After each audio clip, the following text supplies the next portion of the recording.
Good morning students. ये हमारा 100वां lecture है, 100th लेक्चर है।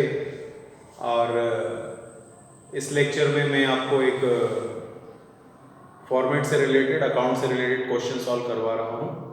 उसके पहले के लेक्चर्स में मैंने आपको फॉर्मेट से रिलेटेड जो एक वीडियो दिया था जिसमें सारे फॉर्मेट्स का क्या क्या एक्सप्लेनेशन है, क्या चीज़ें किस अकाउंट के डेबिट में आएंगी, किस अकाउंट के क्रेडिट में आएंगी और क्या है, क्यों आएंगी, उनका रीज़न क्या है, क्या आपको सोचना है, ये सारी बातें मैंने इसके पहले के जो लेक्चर्स हैं उनमें आपको एक्सप्लेन की है। तो आपका काम है कि इस क्वेश्चन को या इस लेक्चर को देखने से पहले आपको ये क्लियर होना चाहिए कि रिटायरमेंट चैप्टर में कौन कौन से अकाउंट्स हमसे एग्जाम में पूछे जा सकते हैं और उन अकाउंट्स को बनाने का फंडा क्या है, उनका लॉजिक कॉन्सेप्ट क्या है, क्या उसका फॉर्मेट रहेगा, वो सब मैंने आपको एक्सप्लेन किया है। तो इस लेक्चर को देखने से पहले अगर वो वीडियो आप देख चुके हैं और आपको क्लियर है, याद है सारी बातें, तब तो बहुत अच्छी बात है, आपको ये समझ में आ ही जाएगा। और अगर आपने वो नहीं देखा है तो इसको डायरेक्ट न देखें, पहले आप फॉर्मेट वाला लेक्चर देख कर आए कि कौन कौन से अकाउंट कैसे कैसे बनना है, फिर ही आपको ये समझ में आ पाएगा। अब हम आगे चलते हैं इस क्वेश्चन में। ये क्वेश्चन हमसे क्या कह रहा है देखें जरा। Ravi, Som and Mangal are partners in 235। Ravi, Som, Mangal 3 partners हैं। रवि, सोम, मंगल 2:3:5 ये इनका रेशो है। अब मीडियम कोई भी हो, नॉर्मल बातें चल रही हैं। बैलेंस शीट आपको बोर्ड पर दिख रही है। बिल्डिंग, फर्नीचर, डेटर्स, कैश, इधर पे जनरल रिजर्व है, क्रेडिटर्स है और तीनों पार्टनर्स की कैपिटल दी हुई है। एम रिटायर्स, एम मतलब ये जो थर्ड वाला पर्सन है ये बिजनेस से जा रहा है, मतलब ये दोनों रवि और सोम बचे हुए पार्टनर्स है और मंगल रिटायर हो रहा है। अब तक हमें ये समझ में नहीं आया कि क्वेश्चन में करना क्या है। M retires on 1st January. Prepare profit and loss adjustment account using following information. आपसे क्वेश्चन बोल रहा है कि आपको profit and loss adjustment account तैयार करना है। अब जो भी प्यारे बच्चे हैं और रोज का वर्क रोज कंप्लीट कर लेते हैं, उन्हें ये बात पता होनी चाहिए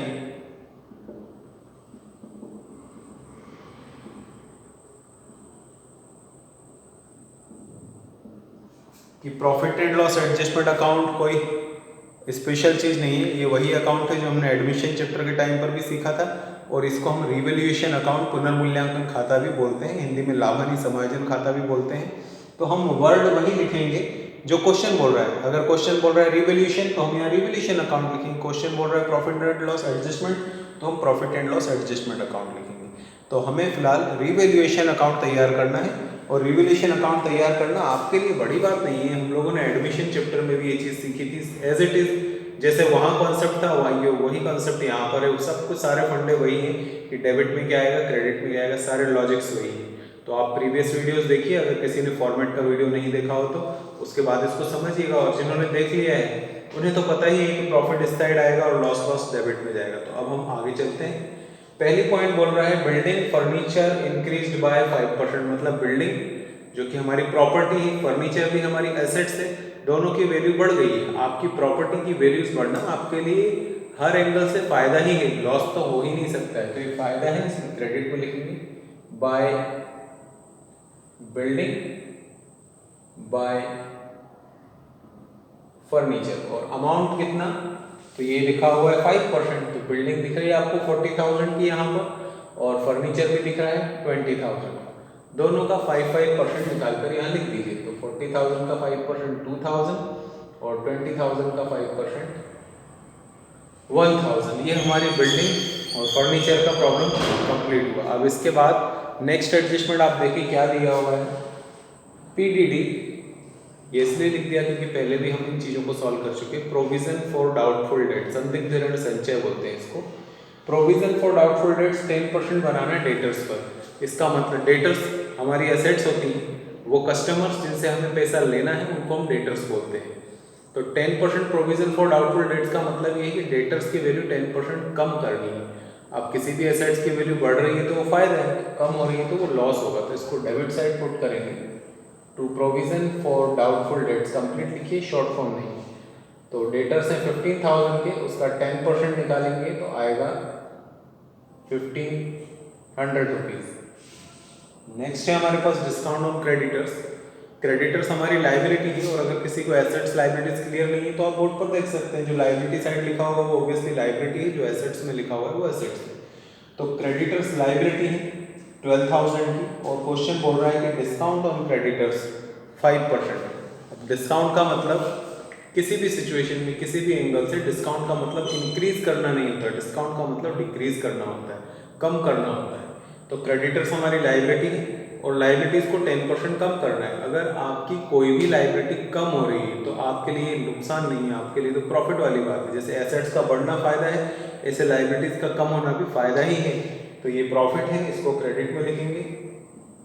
डिस्काउंट ऑन क्रेडिटर्स 5% बोल रहे हैं, 12,000 का 5% निकाल लें, 600 आ जाए।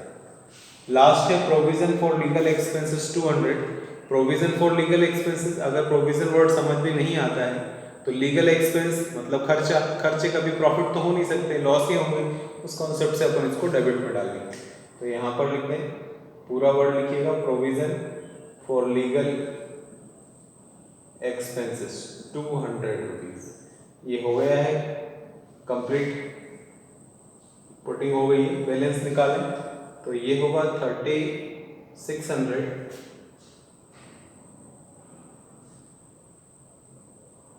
और 3600 में से 1700 माइनस करेंगे तो बचेगा 1900। 1900 अगर ये एडमिशन चैप्टर चल रहा है तो ए और बी में डिस्ट्रीब्यूट होता था, रिटायरमेंट चल रहा है तो ए बी सी तीनों में डिस्ट्रीब्यूट होगा। कुल मिलाकर सभी पार्टनर्स में डिस्ट्रीब्यूट करना है। तो पार्टनर्स 3 हैं, आर एस एम, तो R's capital, S capital, M's capital. Ratio आपको दिया हुआ है 2:3:5, नहीं दिया होता तो इक्वल डिस्ट्रीब्यूट कर देते। रेशो गिवन है तो उस रेशो में डिस्ट्रीब्यूट करें। तो अब डिस्ट्रीब्यूट करेंगे तो 380, 570 और 950 ये डिस्ट्रीब्यूशन होगा। बहुत सिंपल सा क्वेश्चन था, सिंपल लॉजिक से ज़्यादा हाईफाई लॉजिक नहीं है। रिवैल्यूएशन अकाउंट और P&L एडजस्टमेंट अकाउंट दोनों एक ही है, सिमिलर तरीके से तैयार होते हैं। जितने फ़ायदे वाली बातें हैं इनकम्स वो क्रेडिट में आएंगी, जितने भी लॉसेज हैं एक्सपेंसेस हैं वो सब डेबिट में आएंगी, because it's a nominal account. ये नॉमिनल नाम मात्र प्रकृति का खाता है, नॉमिनल नेचर का अकाउंट है, इसलिए एक्सपेंसेस डेबिट में और इनकम्स क्रेडिट में। प्रॉफिट अपने को जो भी प्रॉपर्टीज़ की वैल्यू है वो बढ़ रही है तो फ़ायदा होगा, कम हो रही है तो लॉस होगा। और अगर लाइबिलिटीज़ की वैल्यू बढ़ रही है तो लॉस होता है, कम हो रहा है तो फ़ायदा होगा। इस कॉन्सेप्ट को ध्यान में रखकर हम कैसा भी रिवैल्यूएशन अकाउंट को तैयार कर सकते हैं। बैलेंस जो भी निकलेगा वो सभी पार्टनर्स में उनके ओल्ड रेशियो में डिस्ट्रीब्यूट होगा। तो तीनों पार्टनर्स थे, उनका रेशियो हमें दिया था, उसमें हमने डिस्ट्रीब्यूट भी कर दिया। तो इस तरीके से हमें P&L एडजस्टमेंट अकाउंट तैयार करना है। आपकी बुक्स में दिए होंगे, कोई भी राइटर की बुक हो, सभी बुक्स में क्वेश्चंस दिए रहते हैं। आप अपनी बुक से अब जितने भी P&L एडजस्टमेंट के या रिवैल्यूएशन अकाउंट के क्वेश्चंस हैं उनको सॉल्व करिए, आंसर्स टैली करिए। कोई कन्फ्यूज़न आता है तो डिस्कस करिए ताकि हम आगे बढ़ सकें। अब अपन नेक्स्ट लेक्चर में मिलेंगे, तब तक के लिए आप प्रैक्टिस करते रहिए।